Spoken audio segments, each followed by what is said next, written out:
from the turn of the second half of the year, we now have a multi-channel team, and we're developing a centre of excellence that looks at how that customer is engaging across every product at Ladbrokes, and that's important to understand that full behaviour.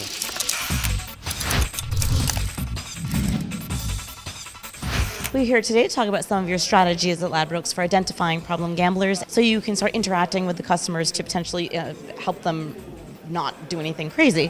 What kind of messaging would you recommend what kind of interactions should you have with customers early on in this stage to help prevent a problem in the future? Yeah, absolutely. What we tend to do is use a series of messages based on the customer's own betting behaviour.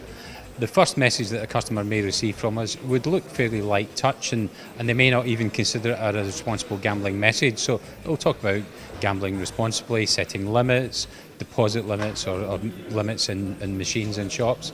As the customer continues in a trajectory towards more problematic behaviour, the message becomes more direct. So we then talk to that customer about what they've done. So we've noticed that you've spent more time or you've spent more money.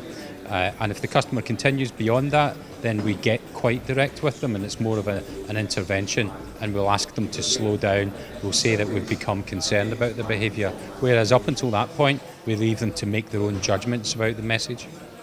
Okay, and if you're dealing with a purely retail customer, what are some innovative ways to collect data on their behaviour when they're just going into your retail shops? Well, shop colleagues are very important to us when it comes to looking at customer behaviour, because betting shops are very social places. They'll see lots of customers on frequent visits throughout the week. So we encourage shop colleagues to understand what normal looks like for a customer, so that when the customer begins to veer away from that normal behaviour, if they're having a bad day, if they're losing too much money, if they're looking stressed out, our shop colleagues are trained to spot that, have a chat with them and just encourage them to slow down and perhaps even take a break and go home for the day.